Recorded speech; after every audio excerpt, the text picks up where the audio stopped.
All right, so it's showing that we are live. Thank you everyone for joining us.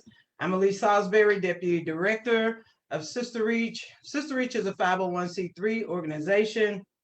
It's a grassroots organization based in Memphis, Tennessee, where we advocate for the reproductive autonomy of women and teens of color, poor and rural women, LGBT folks, and gender nonconforming people. We advocate from a four-pronged strategy, which is education and outreach, policy and voter engagement, cultural shift initiatives, and harm reduction. And tonight we wanted to bring to you Boy Talk, or members of Boy Talk and those in the community, masculine of center, women, gender nonconforming people, and a conversation that includes transgender men. It's a conversation that many in the community have been asking for, and this is that conversation.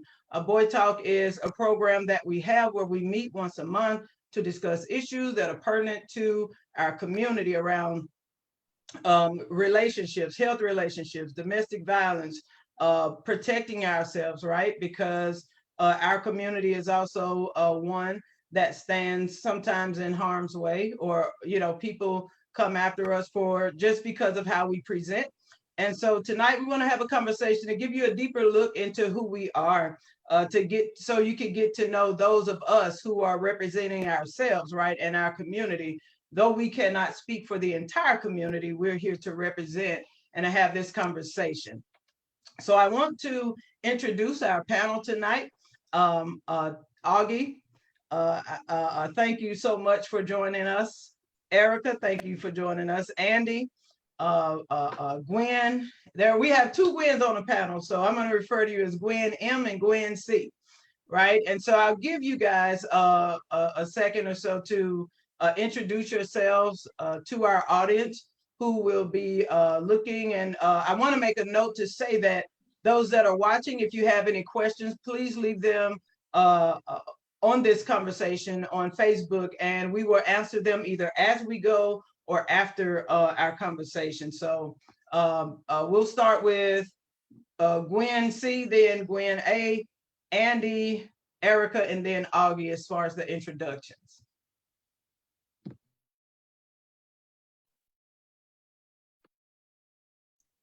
Thank you so much for this opportunity tonight to be part of this panel and to be in community with my peers. I'm Gwendolyn Clemens. I am the publisher and editor-in-chief of the Unleashed Voice magazine.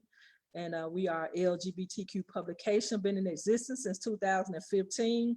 And we also run an LGBTQ talk show called the Unleashed Voice on Unleashed Thursdays every week right here live on Facebook.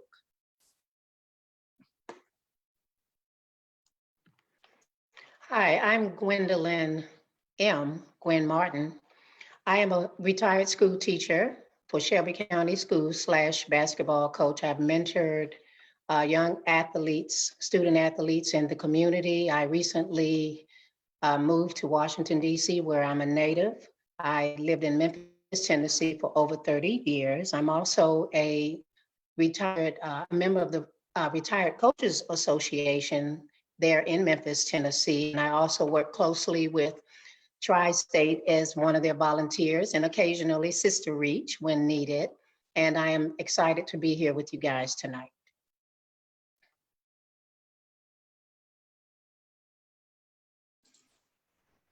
All right, my name is Andy Barnes. First, I want to thank you all for welcoming me here. It's a little out of my comfort zone because I'm very introverted, so cameras is not my thing. Okay, so, but I've been born and raised in Memphis. I'm currently located in Fort Worth, Texas. I've been here since 2011. I am a military vet. I am owner of Above the Average Barbershop located in Arlington, Texas. I am part owner in eSense, which is a candle company. And then I also am a junior partner in an accounting firm that I also co-own as well, located in Arlington, Texas.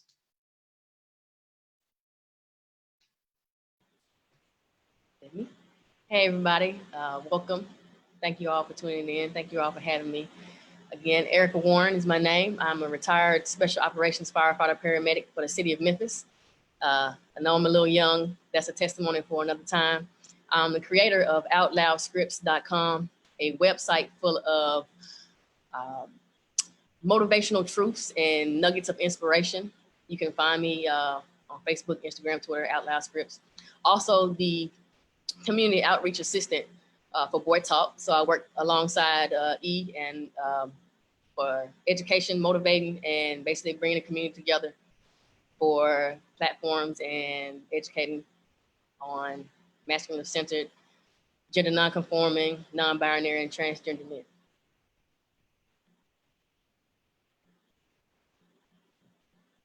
Okay, I'm Augie. Appreciate the space and you taking the platform to have this conversation. I think is much needed and very important. I'm in Houston, Texas. During the day, I'm an IT project manager for JP Morgan Chase. The rest of my life, I am national president and co-founder of Epsilon Xi Gamma Incorporated, the nation's first and only LGBT Greek order for lesbian women and allies with a singular mission and purpose of bettering and empowering the LGBT community, which has led me to 22 years of activism here in Houston, Texas area. All things LGBTQ, youth, adults, and families are what I feel like I'm gonna do every day till I spiritually transition. Awesome, awesome. Thank you, everybody, for those introductions and who you are and what you do. Very vast backgrounds represented here, and that is definitely appreciated in regards to this conversation. So we'll jump right into it, right? So to give people to give people a little bit of background of who we are, how do you define yourself? Or do you define yourself? And what are your pronouns, just for clarity and for this conversation? And we can go in the same order.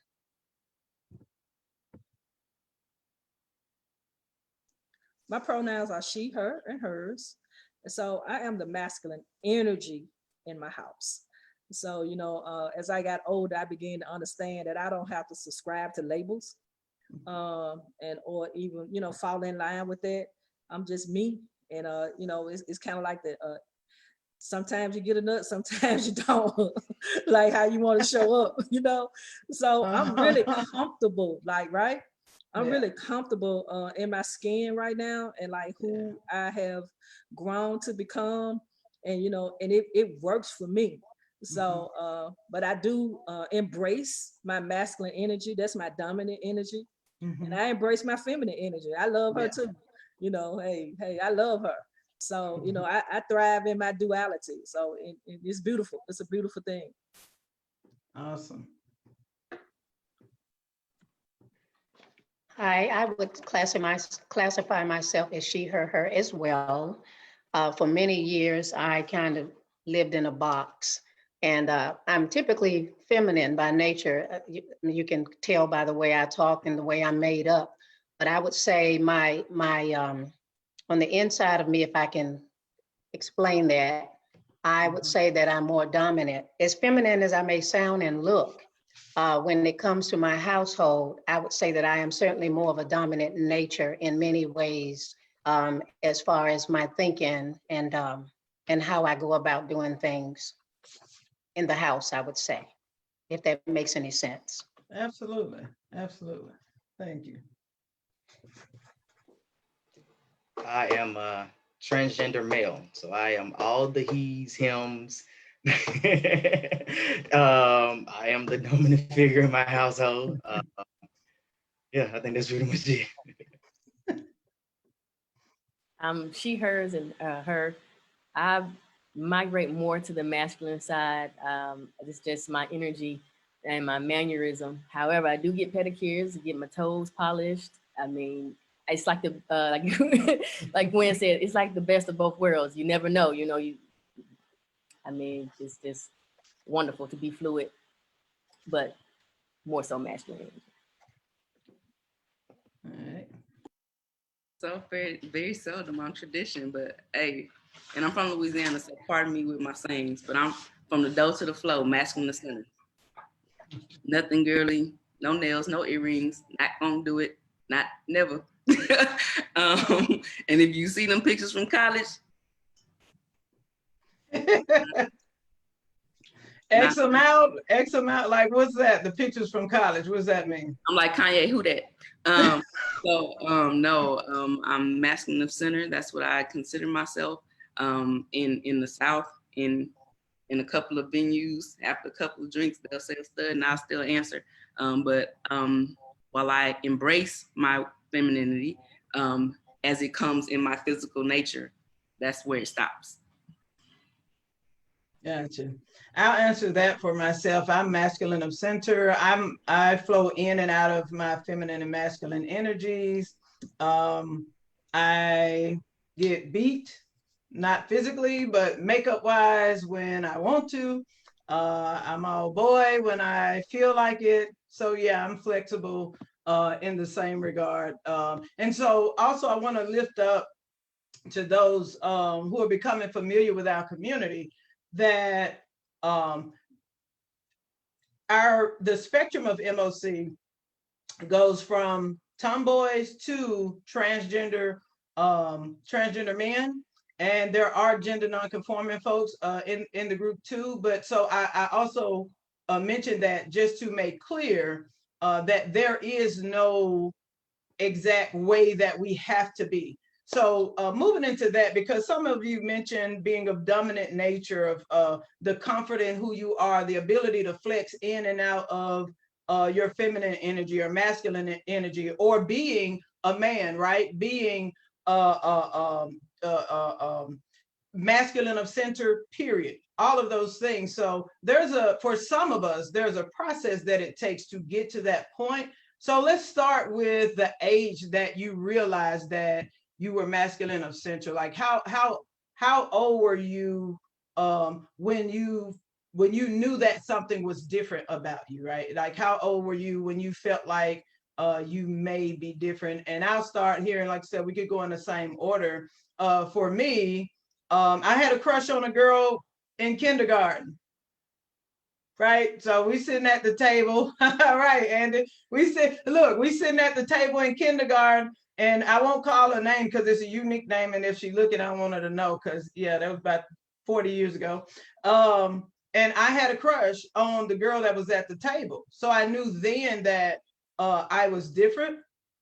I began to realize my masculine energy in probably the 4th grade, right? So that was the age for me. And like I said, we could go Gwen C, Gwen M, Andy, Erica, and Augie. So I'm gonna give you out a short version. I got a whooping, right? I was about 8 or 9. I was outside playing football. And at the time, I ain't had no breasts or nothing. So I had my shirt off. I was letting them have it, you hear me? So me and one of my friends, my little boyfriend, look, my friends, I played with the guys. I didn't play with the girls. And so we had to use a bathroom. So we ran around the house to pee. So he stood up and he whipped it out, and he stood there and peed. So I thought I could do it too. So but of course, I peed on myself.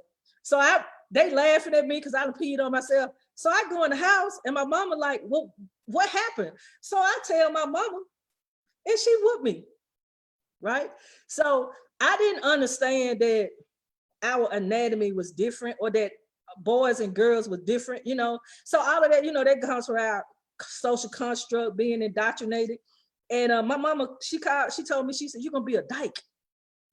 And I didn't know what a dyke was, but I knew it was something bad, right? Because I got a whooping just for that reason. And it was like, girls don't stand up and pee, girls sit down. So at that moment, I began to conform. So I knew, like, really, really early on, all my cousins, all of us was gay. We played mom and daddy. We used to fight who's gonna be the daddy. And so I was like, I'm gonna be the daddy. And so we used to, be in the closet, get caught. Oh, hey, all my life, it's been about women. And I went through that stage of trying to date a boy, like my son's father. We dated from the 6th grade till I was like 18. Ain't for me, but I tried. So I knew, like early. And then people say kids don't understand, their sexual preference, or I didn't have a name for it, right? So I didn't have a name. I couldn't call that thing a thing, but I knew I like women, you know, really like women. Yeah, I knew early.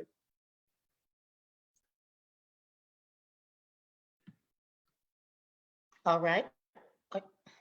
I guess I would say for me, I was in the 7th grade. My grandmother raised me. So, and I pretty much grew up in the church, and there were a lot of ladies in the church. So I was used to being around females, and maybe around 7th grade is when I realized that I was attracted to my best friend. I didn't act on it, but I noticed as I got older, I kept getting approached by females from school and actually members of the church I was in. And I ran from them, and basically didn't know what was going on, but there was an attraction, but I thought it was just companionship, a friendship.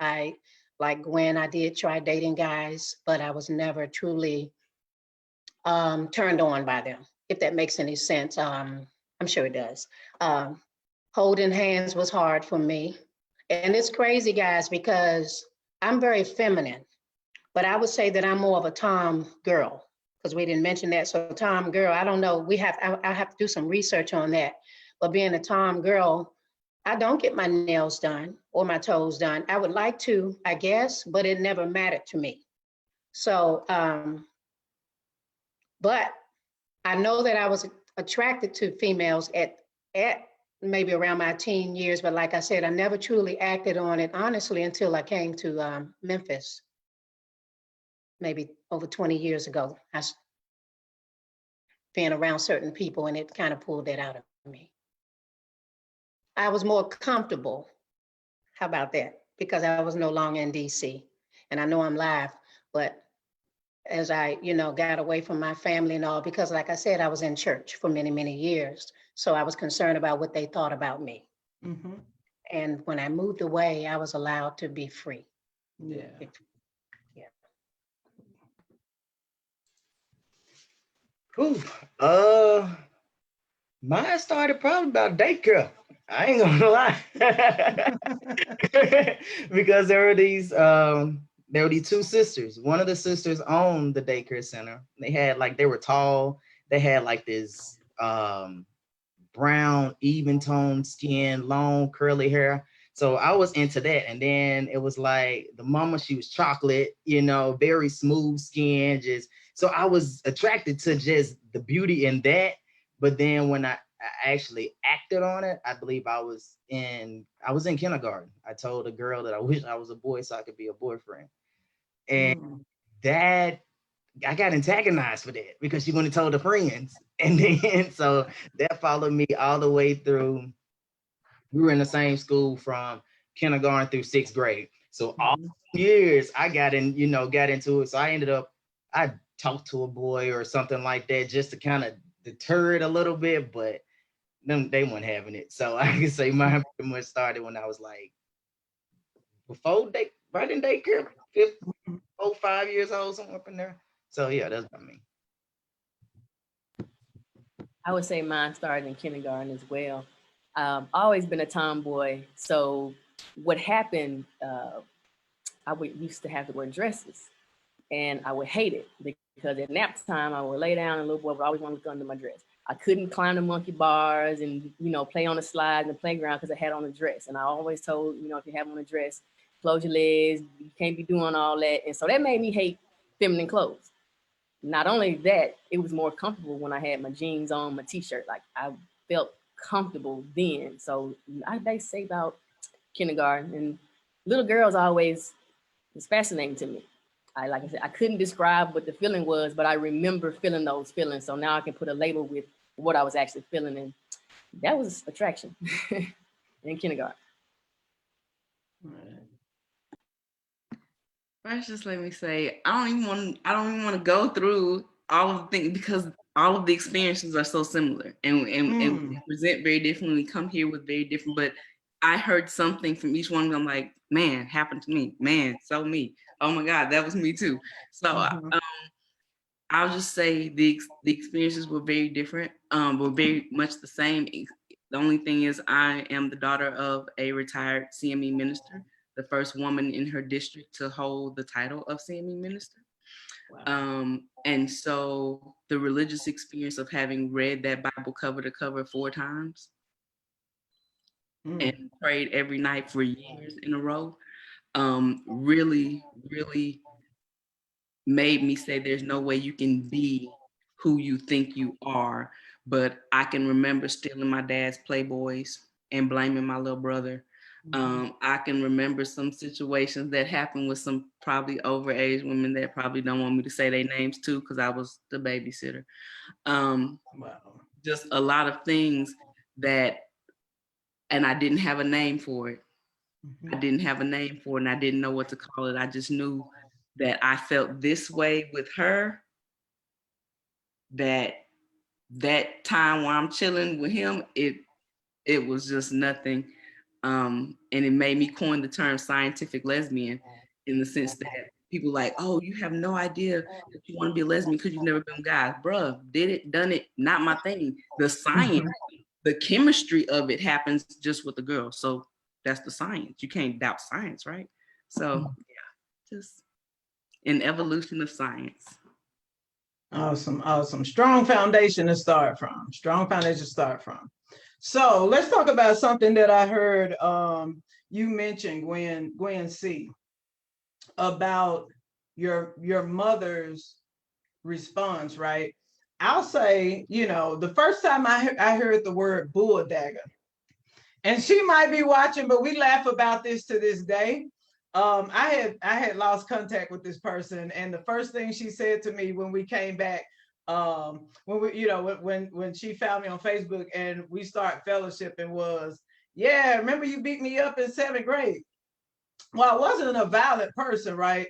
But we were in health class, and she called my mama that, and whatever that was, like I had never heard that term, but whatever it was, everybody in the class clearly knew what it was.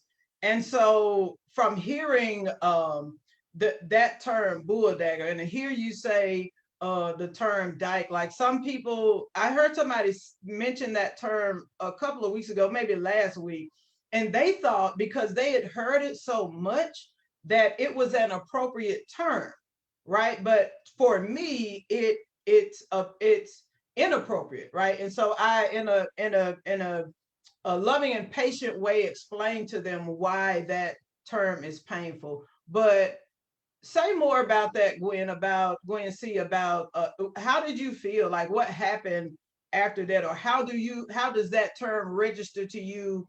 How has it registered to you throughout the years, being that may have been the first time you heard that? So I just want to talk about a little bit about your experiences, everybody's experiences with your families and their responses to finding out that their loved one is different, right?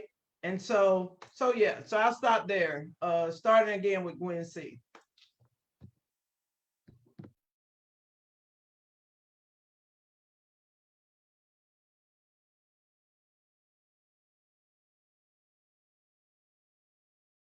What I was saying, I think I'm probably the oldest one on the panel. Well, you know, not the oldest, you know, the seasoned.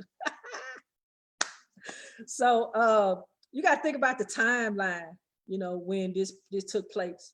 So we talking about maybe the, you know, the mid 70s. I'm a 60s baby.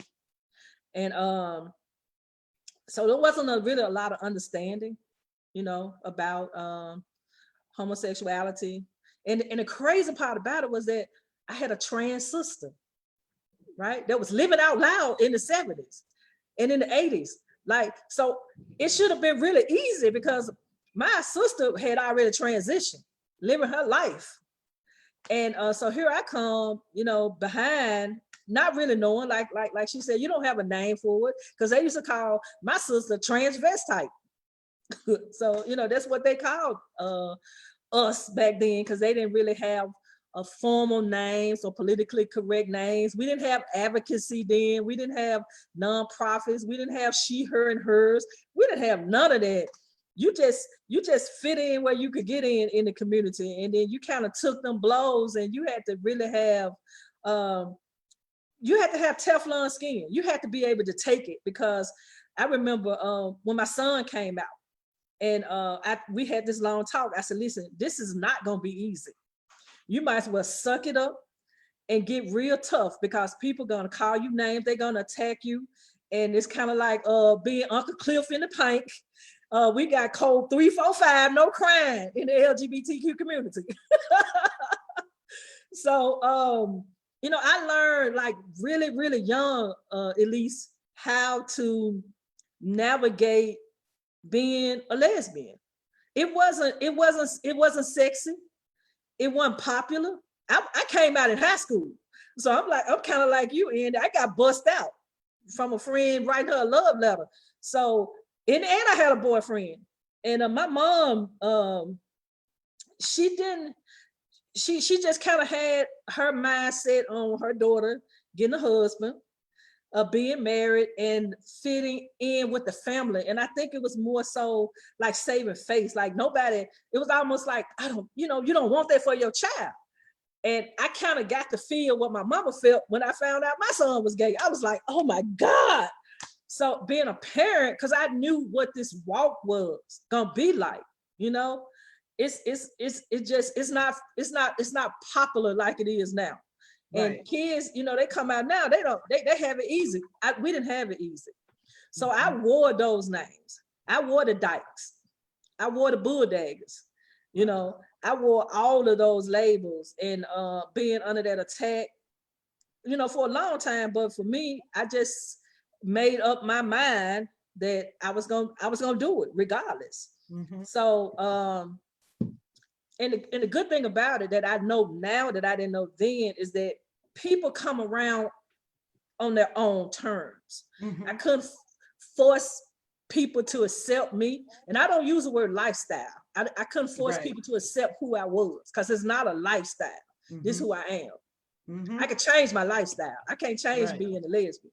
Absolutely. So, and they came around eventually, but I hid it for a long time because it was as if I carried, like Gwen said, the religion, trying to navigate my sexuality and my spirituality, Mhm. trying to figure out if God really loved me, Mm. if I was going to hell, if I was living right, you know, all of those things that we've been conditioned to believe, you know, through white supremacy. Right. So Absolutely. I battled with that for a long time, and really, believe it or not, that my pain really became my healing catalyst, because I had to deal with my childhood trauma. Mhm. So I had a lot of childhood trauma from that, from rejection from cousins, aunts, uncles, Mhm. being the one in the family, like you already know everybody whispering about you. Mhm. So there was a lot of trauma, you know, from the people that's supposed to love you, you know. Yeah. But and I thank them for it. You know, I thank them, because I wouldn't have the passion that I have now if I hadn't went through that. Mhm. So fortunately, you know, my mom is like really, we best friends now. She was in my wedding and everything. She all good. Wow. So she Sweet. came around, you know, in her 70s. My mom is like LGBTQ,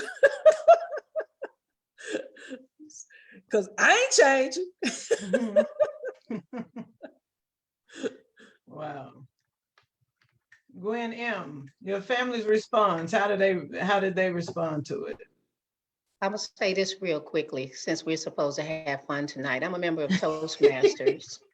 And in Toastmasters, they have the yellow light, the red light, and the green light. And I want to make sure Gwen didn't take any of my time, because I read my notes and we're supposed to have a minute. So everybody laugh. Look, it's a conversation, The you know, minute like, was on the introduction. right. Like, you know, yeah, okay. So yeah, your family, how did your family okay, but respond? I'm just messing with my friend. Yeah, But no, you good. but anyway, my family, I thought they did a wonderful job at accepting me. I guess after Wow. going back and forth to DC from Memphis for years and years and years, they could tell, they knew something was different. They knew something was going on, because when I was in Washington, I dated guys. I tried dating guys. I Mhm. ran from females because females kept approaching me and I didn't know why, but it was something about me that they kept approaching me, but I tried dating guys because I knew that was normal, but I didn't like them, even though I tried it. If that makes any sense. So when I finally dated a young lady in Memphis, she refused to date me and me not come out with who she was. She refused to. So I was forced to say, this is who I am. I called my family. I was 48 years old. I'm 47 years old now. So I came out to my family at age 48, and they all knew. They were not surprised.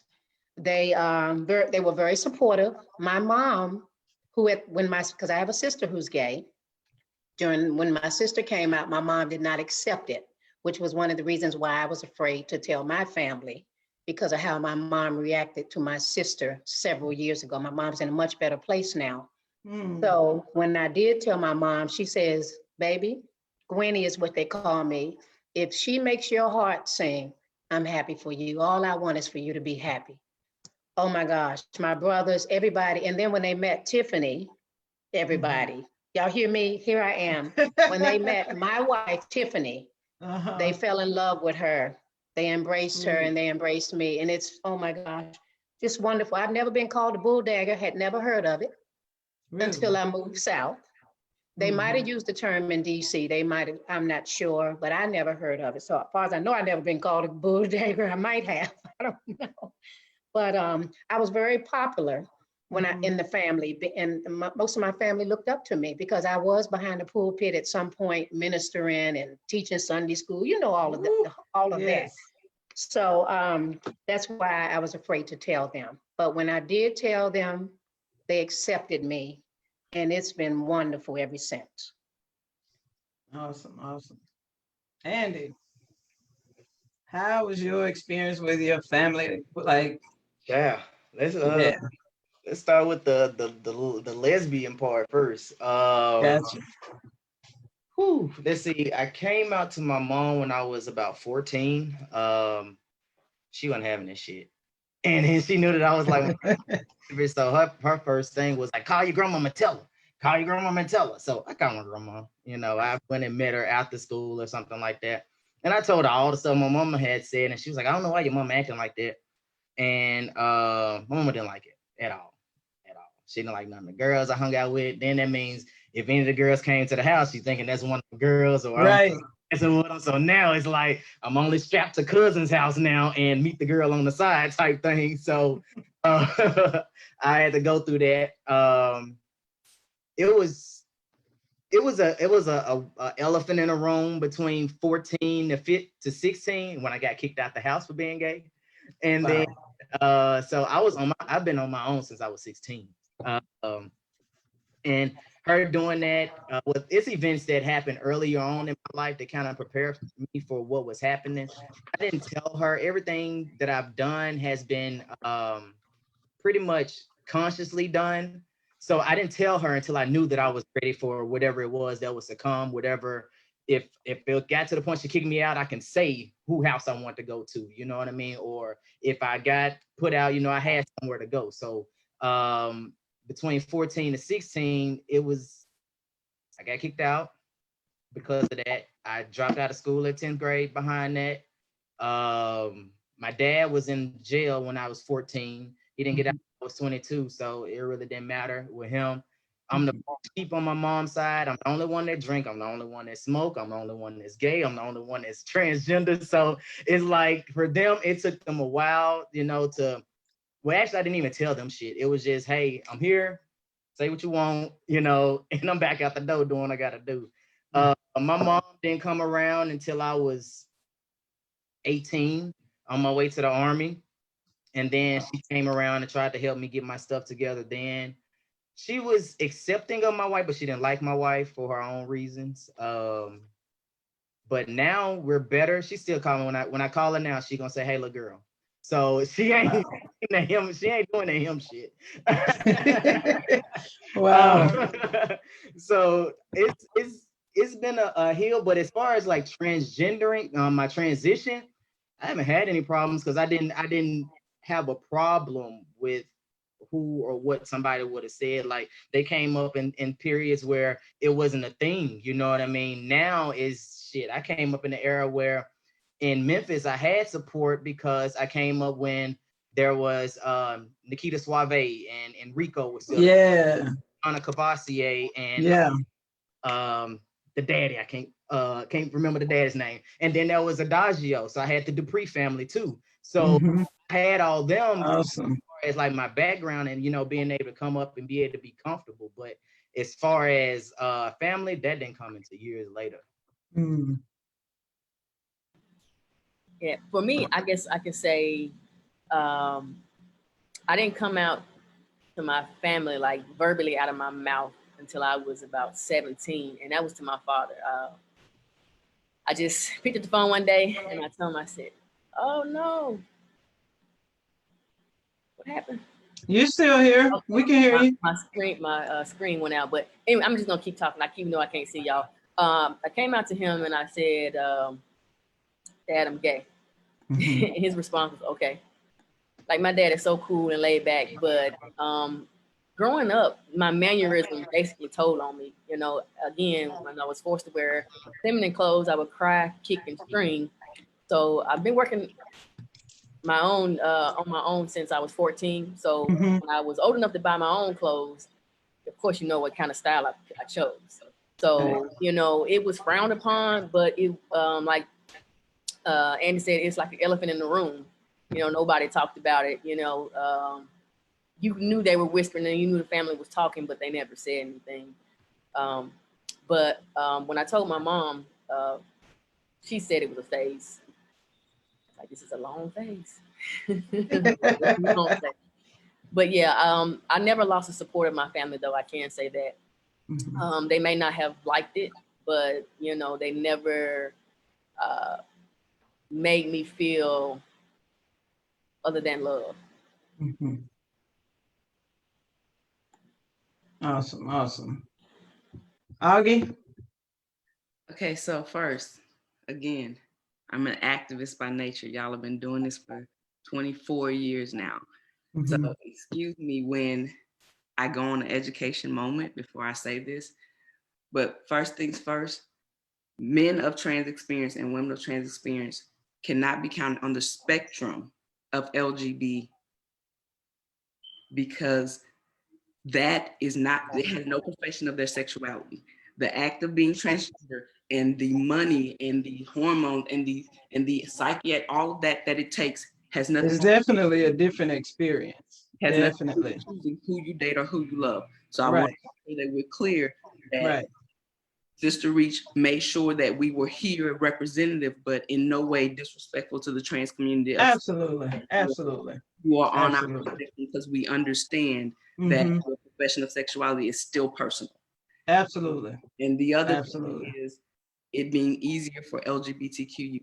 Right now, LGBTQ youth are 3 times more likely to drop out of high school, 4 times likely to commit suicide, end up out of the home because they are still experiencing far and wide being kicked out of home, being abused, being neglected because of their sexuality. The thing is now there's this thing that we have couch surfing that social media has given us. Everybody has a friend somewhere. Hey, come crash on my couch. And they never report in as homeless because they're couch surfing. So I just want to make sure that we understand that those things are still, so it's still an impact and want to make sure trans community understands. We understand your sexuality has nothing to do with our expression of our sexuality. Absolutely. And thank you for lifting those points up because definitely us including our transgender men into Boy Talk, right? That's a safe space, right? It's confidential, safe space where we have these conversations around needs in the community, right? To give all of us a home, right? To give all of us community. Again, because one of the things that we've heard even on the panel tonight is somebody was kicked out of their home for being who they are, right? For not living a lifestyle, for being who they are. And so Boy Talk is definitely a home for our community on this spectrum. So definitely, Augie, thank you for making those points. Definitely. No, that's real talk. again, you know, even with the couch surfing, like I always when they talk about the census, right? And I'm gonna say this, and you go ahead and answer your question. When they talk about the census, many of us are not counted because we're couch surfing, because we don't know that couch surfing is equivalent to homeless, because we don't have our own address. Thank you, thank you, thank you so much for lifting that up. So yeah. Yeah, so okay. So like I said, I'm the daughter of a retired CME minister. And church was a part of our 4 days a week, not Sunday. It was a part of 4 days a week. Right. And I was the person who would listen to her sermons at her feet. Mom, wait, no, that point, you made that like 6 Sundays ago. And I taught Vacation Bible School, taught Bible school every Sunday. So when I said I'm gay, that's also a Southern Black mama. So it was like, and there was a rift in my family, a literal rift, because these were the people that watched me all through middle school, high school, and college at my mom's side, as she was a minister throughout the CME church in the South, leading praise and worship, teaching Vacation Bible School, setting, and to say it was, are you crazy?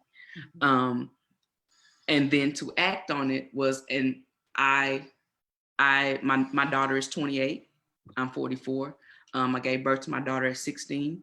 Running from my sexuality, as someone said, like, there's no way. Me? Nah. So this was explosive in my family. And there were people who talked to me and people who didn't. And if you did, then you don't talk to the rest of us. And it forced me, like Andy said, to build this family here. I left Louisiana and a small town in Orange, Texas, and I didn't look back. Not events, not baby showers, not weddings, not funerals. I didn't go. Because at that point where I was brave enough to say it, I was kind of like, I don't care what you think, because I've gotten here and I don't need y'all. And it was literally about 7 or 8 years before my mother got ill that everybody was like, okay, we're different, because she was the matriarch of the family. She led it. She led it. 20 years in the CME church, she led it. Wow. So it took a lot for me to say, I don't care.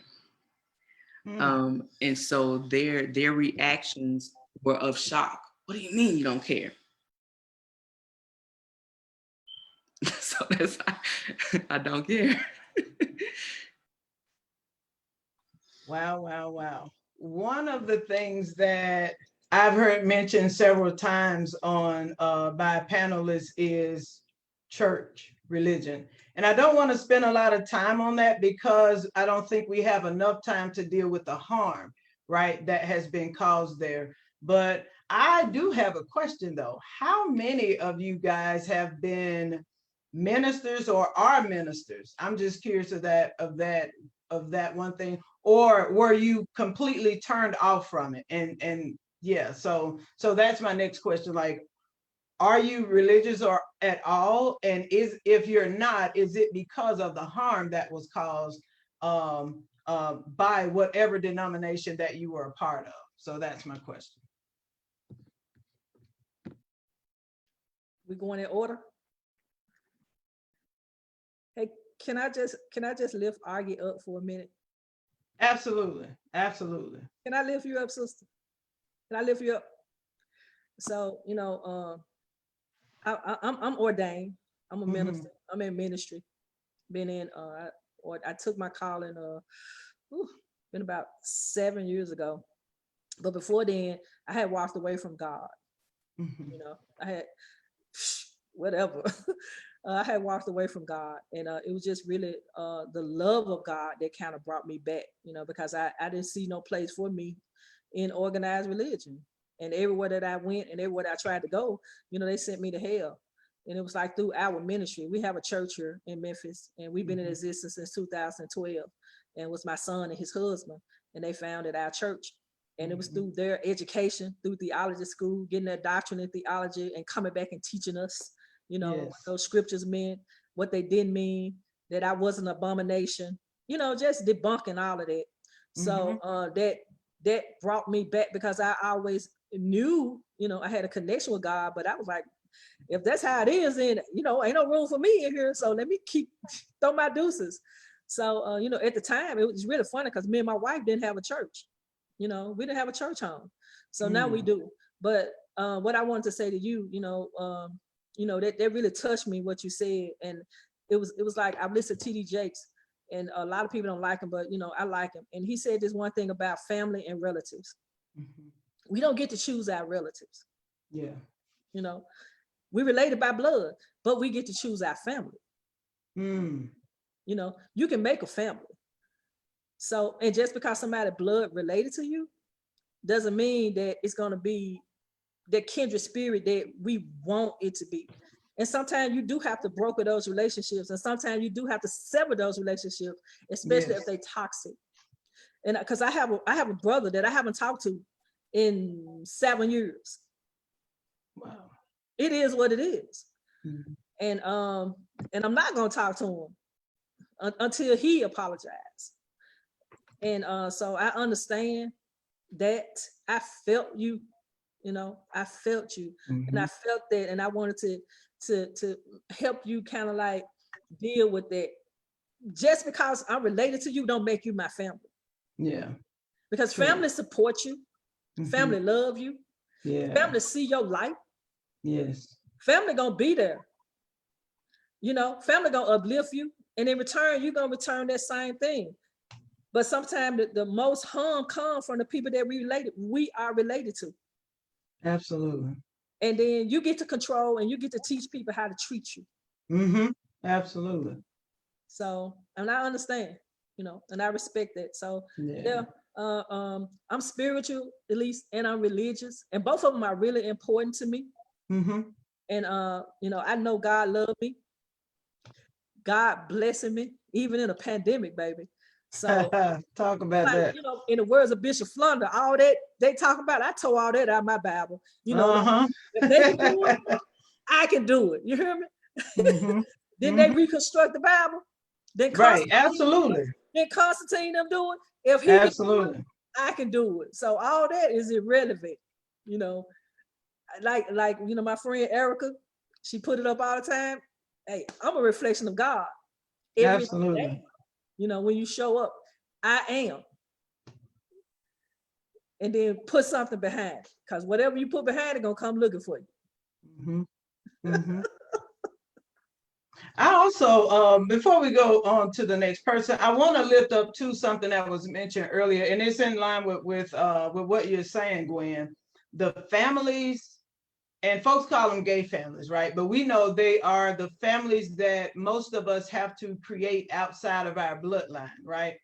The Duprees, the Cavassiers, you know, and I wasn't a member of a family, but these are examples of families that people embrace, because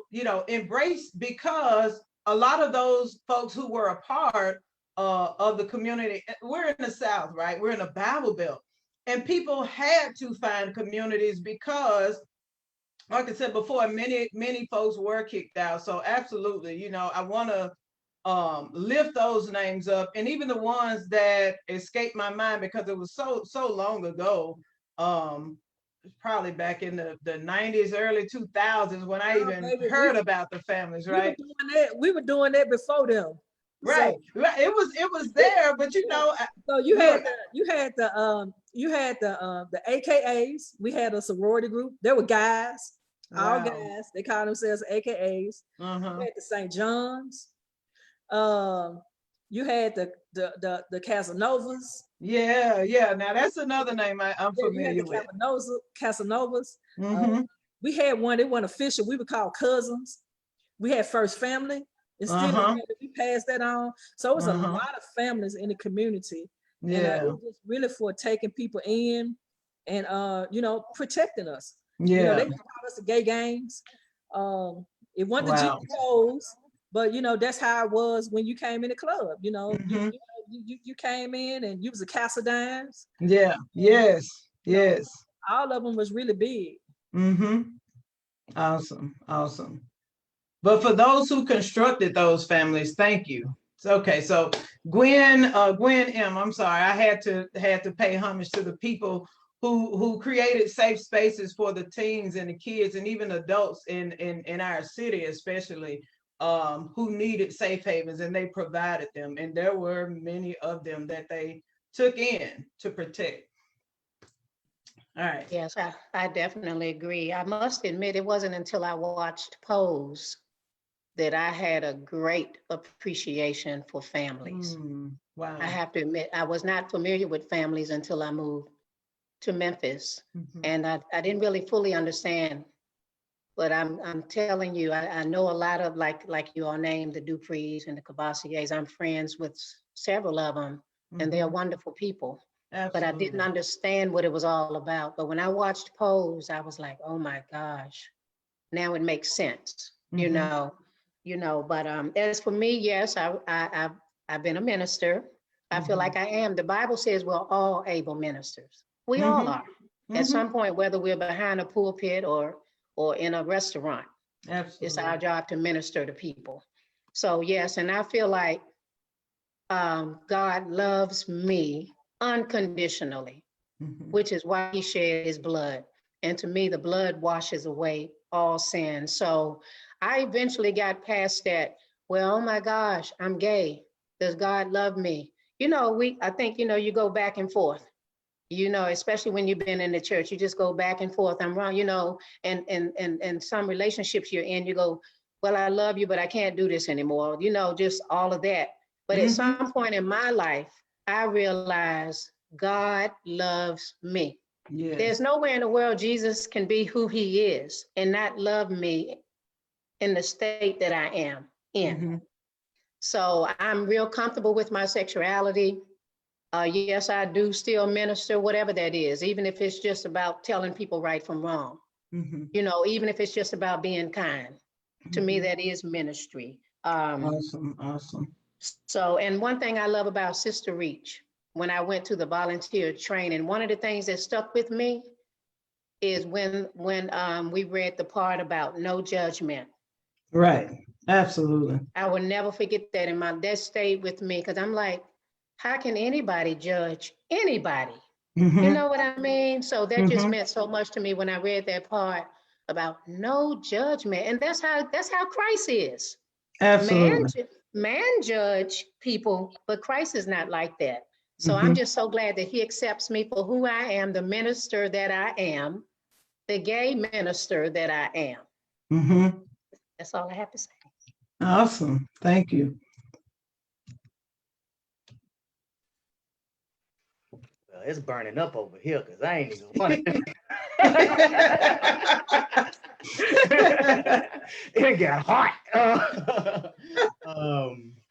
Me, my grandmother was Kojic. I went through the whole where she went to J.C. Penney and bought all the big dresses. Mm. Hated that. My aunt was apostolic. She was a finance lady in the church. So that means I hated going over to her house because we were there first and we were the last to leave when it came to Sundays. Um, it wasn't a must that we attend church. Mhm. Kind of happy that I didn't have to go, me. So I wasn't religious at all. My spirituality is I believe there's a higher power. I believe that there is a light that guides me in everything and every decision that I make in my life. And I feel as though that I have the power to dictate how that goes. I believe in karma. I believe what I put out there is what comes back. I Mhm. believe in the proper treatment of people, whether it be old, crippled, blind, or crazy. I don't judge anybody. I don't Now I throw shade, but I don't talk about anybody. But so I try to put good energy out there and surround myself with people with good intentions. Yeah. I pray before, you know, certain people are to come into my life or certain situations. I pray for those that I do have situations that I do come forward to me, and that I'm able to move with them, move through certain situations in a conscious path, and making sure that I'm making the right decision for myself. But as far as saying whether or not I have a denomination, no, I don't feel as though I have to have the deities or the metaphorical figures in order to just simply do right. I don't feel I need to have the commandments to tell me to do right, because you consciously know. You know, I feel like all of that is put in you from birth, what on how to be able to dictate right from wrong. Now everything, certain people look at certain situations and they're not all the way there, so they decision making may be off to us, but that's not for me to judge them. That is for Absolutely. for them, there's their stake to burn. You know, they cross the bear. So, you know, I let people do and move in their own light. I don't care what you do. Just, you know, don't bring it over here trying to, you know, force it. But I understand. I'm respectful for all religions and however everybody feels about theirs. But Yeah. I'm just not religious. And Yeah. And you have that right. You have that right. I want to lift up the reason why I'm lifting up that point, because as I mentioned earlier, this is such a vast, there are so many vast experiences that are represented on the panel. And so you have, you know, different experiences. And so, yeah, you absolutely have the right to be you in every regard, including that, you know. So yeah. So I'll leave that there. Erica. Yeah, I was raised by my grandmother, so I was in church almost every Sunday, even when I was sick. Oh wow. Yeah, it's funny. Couple of funny stories in between. I went to church with my grandmother one Sunday, and she was like, "You just don't want to go. You just want to go." I was like, "I don't feel good. I don't feel good." So I ended up throwing up on the pew and stuff, and so she finally believed me when I said I was sick. It wasn't that I didn't want to go. I really didn't want to go, but that just validated my point. But my aunt, I have a couple of aunts that's Jehovah's Witness, so I had the liberty of getting a little bit of their perspective on religion. I had an opportunity to spend some time with a Muslim brother, so got a little bit of that perspective. I actually dated a minister that was a guy, and he actually had me speaking my first couple of sermons. So we were actually engaged, and that didn't work out because clearly I've been gay. But like Aggie, I was trying to run, and it was heartbreaking. But I've always been a spiritual person, and you know, my whole thing is do no harm.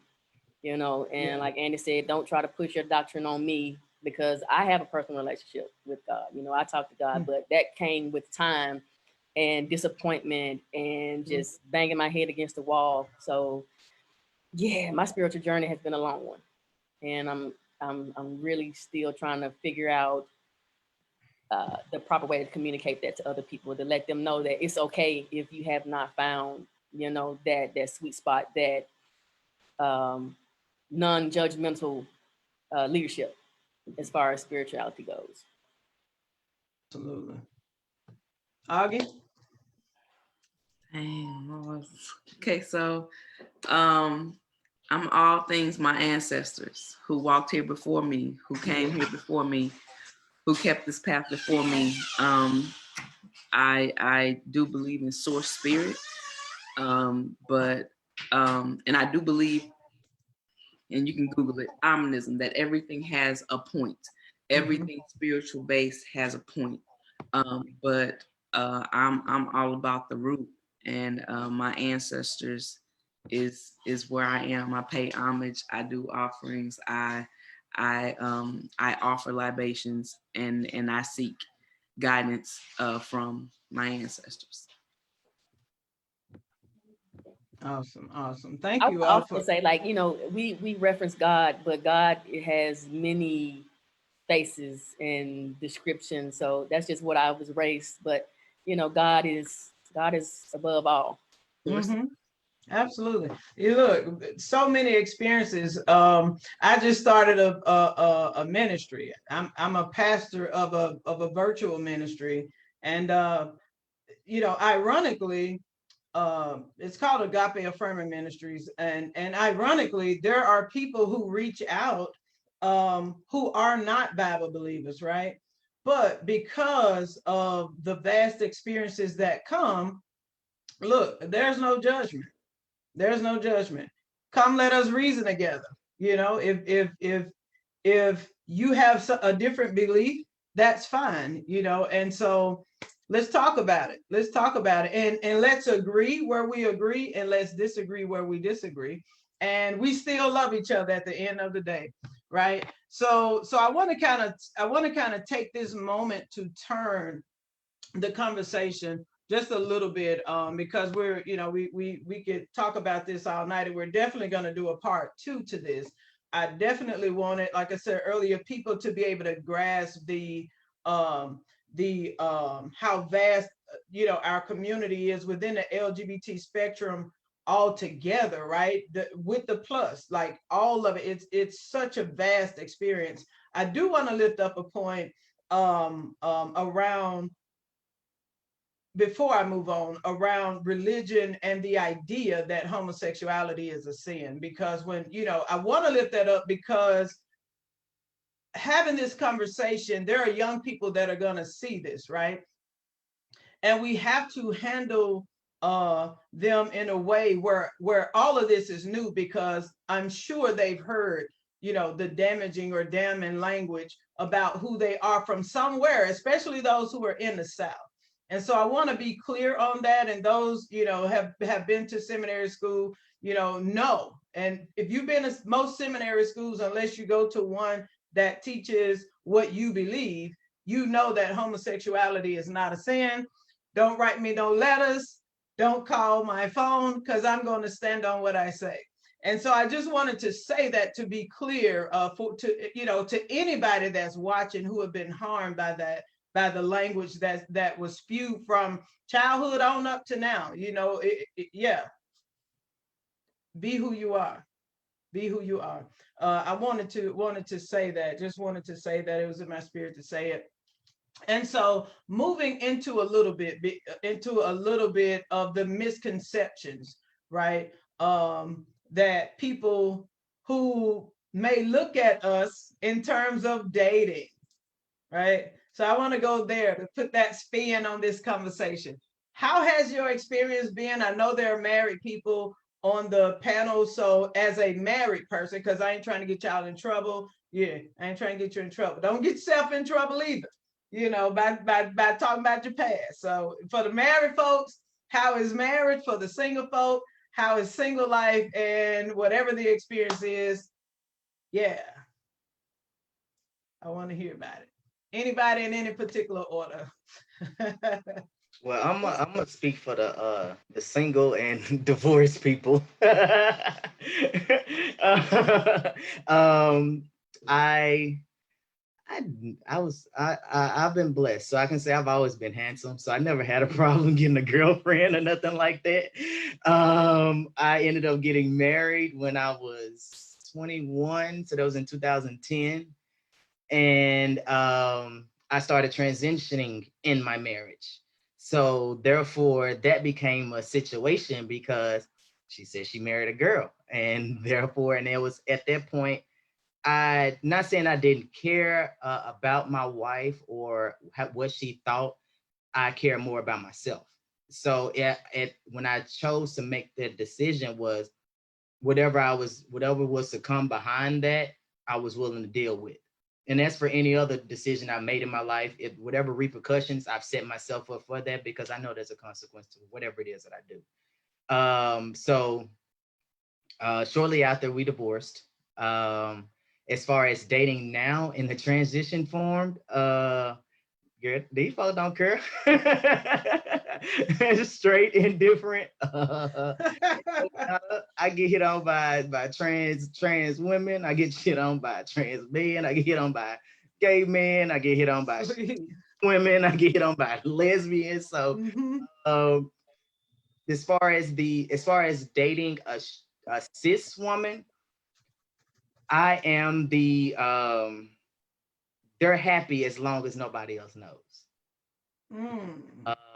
Which Wow. nobody would know unless somebody knows me from my past. But as far as dating a cis woman, I never had that problem. But I mostly dated lesbian women. So dating hasn't been much of a problem for me at all as far as transitioning or what have you. Awesome. Thank you. Anybody. Somebody said cute is cute Amen. on the Facebook feed.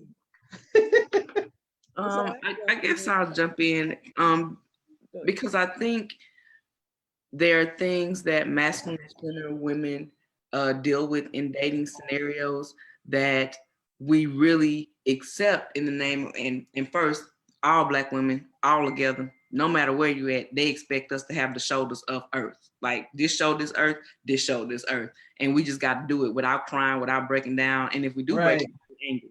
But in that sense, when we present as this and we come into a heteronormative society, we're expected to conform to a certain idea of how we present means. And it makes dating interesting. And I'm somebody who dates on both ends of the spectrum. I date feminine women, I date studs. I married a woman who became a man, and I was still there. He lied, had to go. I ain't got time. So like Andy said, dating has never been a problem for me. However,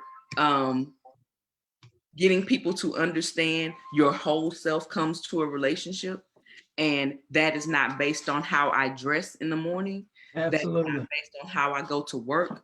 That is based on a spiritual connection that doesn't just encompass our physical connection, but encompasses our spiritual connection, our professional connection.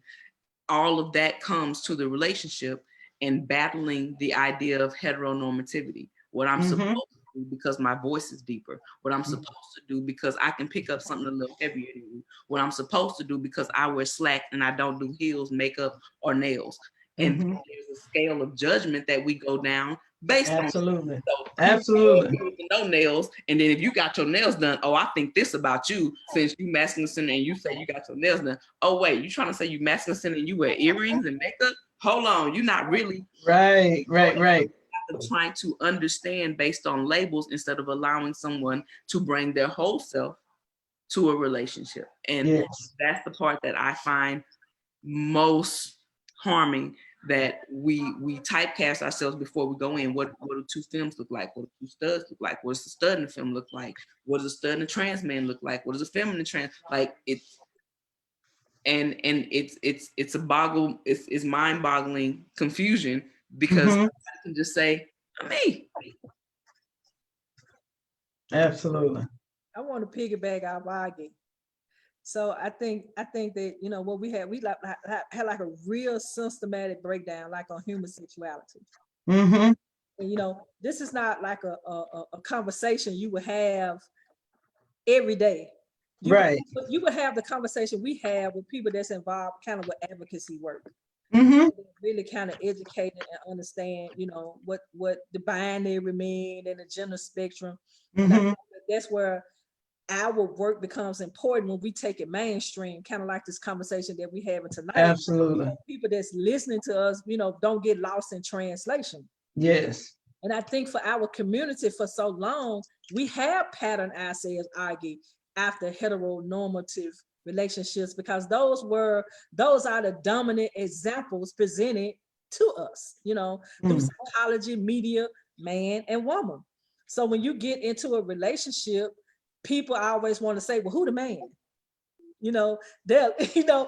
Especially like, me and my wife, who the man? And then, I was like, I get real bold. Ain't no room for no man in this house.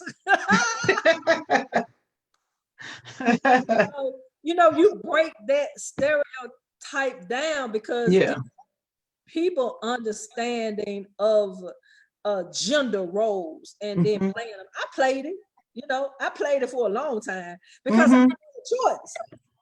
Or I didn't know I had a choice. I put it like that. So me and my wife, we've been together 11 years. We've been married 7, right? And through that, this relationship, we have been able to build what works for us. Yes. So those are like one of the most, that's the strongest pillar that support our marriage. I don't worry about what the Joneses do. Y'all can do what the hell y'all want to do. But in the Clemens' house, we do what we want to do. Don't worry about what we're doing in the bedroom. It ain't none of your business. Absolutely. Right? But what works for us, the things that sustain us, the things that keep us going, the heartbeat, the pulse of our relationship is she gets me and I get her. And before, I used to have real idiosyncrasies. Like, it was certain things that, like you said, off the limit, off the table, baby, don't even try. And it took her to really help me understand that, hey, listen, I'm a woman just like you. And I like what you like. And I'm like, you're a stud. And that was just really me operating in my ignorance, really, and we laugh about that now. And so it's a beautiful thing. Like, I have first, like, I remember Jennifer Hudson wrote that song, I Can Be Free, and finally, I can be me and I'm allowed to feel. Because for us as masculine-centered women, we take on this role that we are man, or most of them, and that we can't allow certain things to happen or be done or whatever. Well, you violate me, man, come on. I am really, really like loving, like being free. And this is like out of all my relationships that I've ever been in, this is like the first time that I can show up. And I don't have to worry about what the person I'm dating with is gonna think about me. Yeah, because that matters. What you gonna think about me? Like, are you gonna judge me? Because I'm living like in an illusion. Like I put my own cage around me, Yeah. So it's like I'm living in my own prison of social construct. Yes. So I'm dismantling that, and I just wish, right, in our community that we could be able to reach our community to help them understand that y'all struggling with something that was really given to you by default. Yes. This is stuff passed on to us, and then how you supposed to be, I shop in the men's department. I go in the men's dressing room every time we go to the mall. I go get my suits tailored. You understand what I'm saying? But guess what? I love me some Victoria's Secret underwear. Hey, but what you saying is absolutely. What you saying is true though. It's very true. Like a lot of us have modeled ourselves after heteronormative relationships. Yes. I wear men's shoes. I wear men's shoes. I get my stuff cut up. I get it tailored. I'm making sure it's fitting right. I'm GQ. That's my middle name. But at the same time, I'm like, listen, I like sexy lace bras. Yeah. I like boy cut brief panties. My wife knows she buy them joints for me. And I'm the decorator in the house. And I live in it. And it's like, like almost like, you got Superman, you got Clark Kent. You could just break out and you can just, you can come out and you can go back in. You can come out, you can go back in. It's just beautiful. So I was like, and I have to tell my friends, like my old friends, they still stuck on that at least. You mean to tell me? So I'm finna go and bust this open for y'all. Can I bust it open?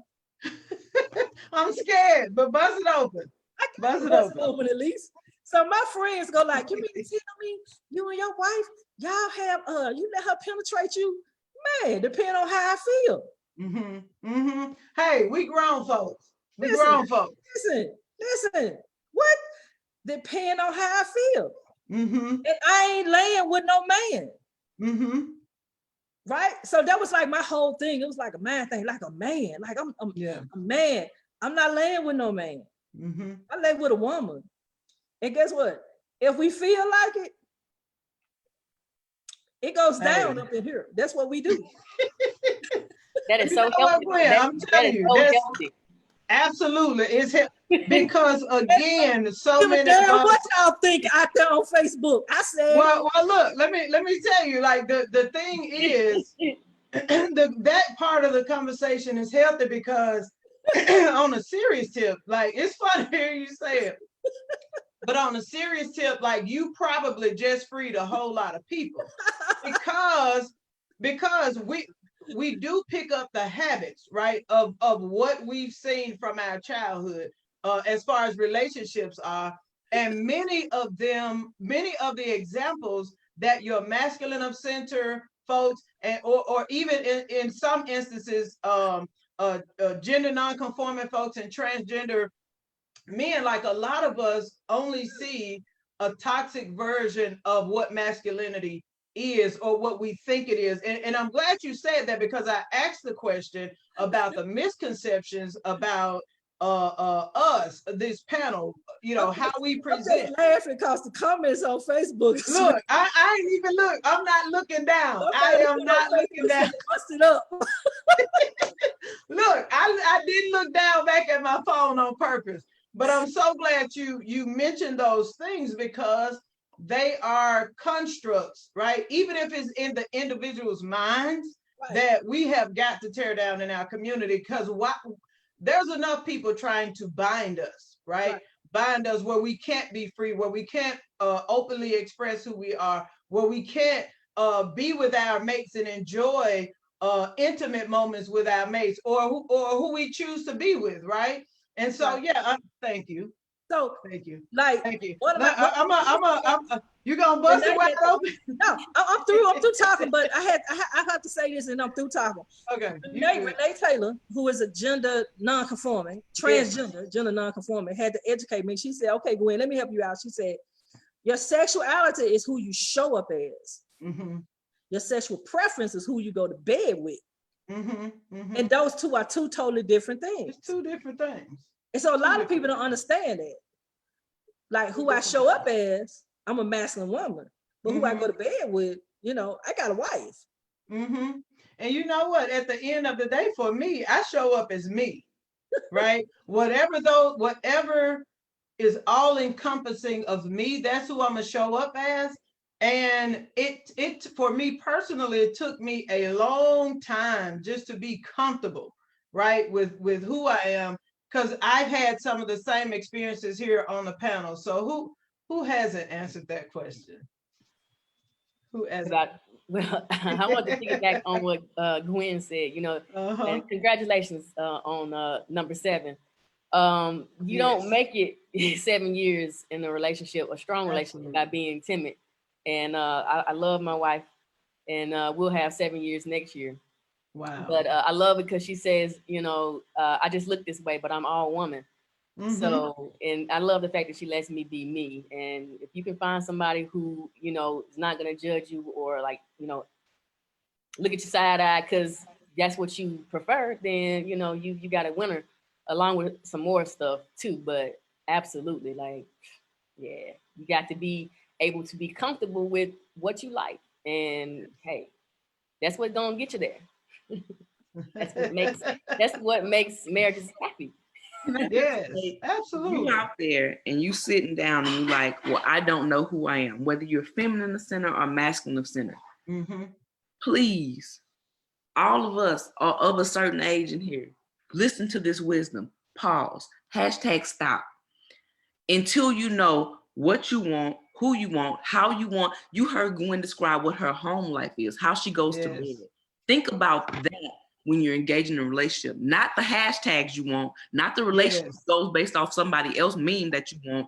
Think about how you want to go home, how you want to be embraced in your house when no one else sees you, and then choose the love of your life based on that. Because if you choose it based on what you think you want people to see, you're never going to be happy. Never going to be happy. And E, I don't know if you can see it, but your wife has jumped on this thing. Uh-oh. She's here. Hey, That's baby. a good thing. I don't know if you can see Hey, your baby. phone, but yeah. I leave that message for y'all, but it's a good thing. I'll say that. It's a good thing. I just want to Go touch ahead, on Eddie. I'm something that sorry. that Og said, as far as pertaining to being in a relationship and people, or let's just say heterosexual people looking in on homosexual relationships. There's no different on either side. You got bullshit men. You got Yes. lesbians. You Say got, that, sir. Say that. you got bullshit across the board. So it's don't think because you unhappy in your heterosexual relationship that you get with a woman that things are gonna be totally different. No, we go through the same amount of bullshit Same thing. go through over there. But it all comes at the end of the day is you knowing you first before you go enter somebody else's presence and path and implement that into their life. Because Yes. if you don't know who you are wholeheartedly, you're never going to be satisfied in a relationship because now you're trying to pick and choose people based off what you think that you want. Mm-hmm. Mm-hmm. Absolutely. Whoo, it got quiet real quick up in here. That's some real knowledge dropping. You know, you got to Yeah, take I to process appreciate that. it. Yes, absolutely. So this is always a note that I kind of want to end on, right? For the young person who may have seen and heard this panel, for who you are, right? And your life experiences. Oh, I'm sorry. Did you want to answer that, Gwen? Because look, Gwen M was sitting straight up. Look, and my pastor used to say, look straight ahead when you don't want to answer, when they look straight ahead. And look, Gwen was sitting straight up. I was like, oh, she ain't gonna answer that. I'm gonna get Don't you, get in Gwen. trouble, Gwen. I'm sorry. I didn't mean to look over you. You looking straight ahead, Gwen. No. Honestly, I would have jumped in a long time ago, but when you asked the question, I lost my internet service. So I Oh, was we trying couldn't to get a tell. You've feel. been here. Okay. Yeah, but I'm not really sure what the question was, but I will say I do recall at some point in my life dating a female who wanted me to be feminine. I mean, gosh, I'm already feminine, but for me, like I said, I'm a tomboy. So a lot of times I don't embrace, even though I probably need to get my nails done, I don't care for lashes, period. I like loose fitting clothes. Okay, I am literally a tom girl. I probably look nice in feminine clothes, but I have no desire whatsoever to wear those. And I don't know how to explain that, but I'm just who I am. But I did date a female who wanted me to kind of be more of the feminine. She wanted me more to dress more feminine. I didn't care for it. Okay, so what happened when the relationship ended, I tried to do everything I could to dress more tomboyish because I did not want to attract studs. Does that, yeah, I guess that's a whole conversation, yes. It is. So I would dress as tomboyish as I could, being as feminine as I am, I still look feminine no matter what I put on. Okay, so, but I'm still, so I guess to say all that, with the person that I have married, I'm so excited to be with someone who accepts my femininity. I love being in the middle. I love being able to, even though I don't wear dresses, I don't really care for them. If I needed to wear one for the right occasion, I would, but I'm sort of like you on that, Augie. I have no desire to wear heels, no desire to wear dresses, period. If I had to, I might, but I don't have that desire. But I'm excited to be with someone who, she doesn't care if I put on a pair of combat boots and a pair of shorts. She loves me as I am. So I kind of like being in the middle, being able to just be free to be exactly who it is I am, and whatever it is I want to be, or she needs me to be, or I need to be. So I'm just happy to be me. Awesome. Finally. Yes. Thank you. I'm sorry, and I didn't purposely overlook you, like I said, straight ahead. Um so yeah, absolutely. Absolutely. You know, and that is, Gwen, that is a completely different conversation. We could go on that topic alone in the same length of time as we've had this conversation. So yeah, so with who you are and your experience, give me 30 seconds of what you would say to a young person who has watched this conversation and they see themselves in it. What advice would you give that young person about who they are and living in their truth? And we'll go in order: Gwen C, Gwen A, Andy, Erica, and Augie. Man, what I would say to somebody listening to this conversation is that you are okay. You're perfectly fine. You're perfectly created. You're divine. You know, you're anointed. You're blessed. And you know, give yourself an opportunity. You know, don't give up on yourself, and make sure whatever you're doing, think about your future self. You know, you're fine. Everything is all right. Just relax. It's gonna be okay. And I would say, since I've coached a lot of athletes, I would tell them just to remember, for every action, there's a reaction. And I'm especially speaking for some of the gay young ladies who were athletes. I would just tell them to just kind of remember anything that you do. I have one, I only have a few seconds, who've tattooed their whole body and who have a hard time getting jobs. And they're real down on themselves because of the decisions that they made. So I would say, just remember, for every action, there's a reaction, and remember to live a legacy, to live a life so that people can remember you, you know, and that, I guess that would be part of what I would want to say in my 30 seconds. Okay. Yeah. All right.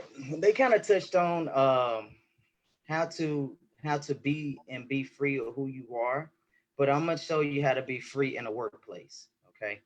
It is when it comes to that, there are going to be challenges in the workplace. So also be able to deal with everybody is not going to conform to how you are and how you will be, because this mass that we have now where it's all this support, this is recent, within like 10 years recent. So there are still some older people who don't get it and probably won't get it before they reach grade level. So you need to understand that you need to be able to choose a career that is recession proof, and it's also that doesn't dictate whether or not you have to be male, female, cat, rabbit, or dog to be productive and be a citizen in America. I have transitioned through careers of being a barber. I'm in a male dominated industry and I transitioned before everybody. So as long as you carry yourself in a respectful manner and you don't give anybody any reason to say anything bad about you, you will be fine. But in regards to a career, be very choice savvy, because the corporate world is not going to always be okay, especially for my trans men and trans women. And my advice to a young person looking at this panel would be to trust yourself, and it's okay to explore your options. It's okay to change your mind. When you make decisions, you know, life is going to throw more decisions at you that's going to make you change your mind, and it's okay. And be okay with not being liked by everybody. Be okay with not trying to fit into a position or a category that does not feel comfortable, because your internal spirit will let you know when you're in a situation that's uncomfortable, that's unsettling. So follow that and try to get as much, I guess, be open to people's perceptions, you know, because that's one thing that's going to be constant in this world, and be okay with agreeing to disagree. All right. So radical. Listen, you have a community. You have a community. You are not by yourself. You are not by yourself when you're trying to figure out, how do I dress? You're not by yourself when you're trying to figure out, does God love me? You're not by yourself when you're trying to figure out, where do I seek a mentor? You have sought a mentor. E is right there. You have a church. Gwen C is right there.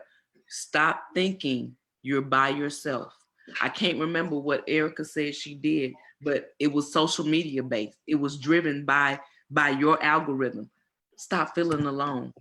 Yes. Masculine of center women, no matter what part of the spectrum you're on, you're not alone. You've seen 5 different representations and we all look different. We've all identified to you differently. Don't feel alone anymore. Please reach out.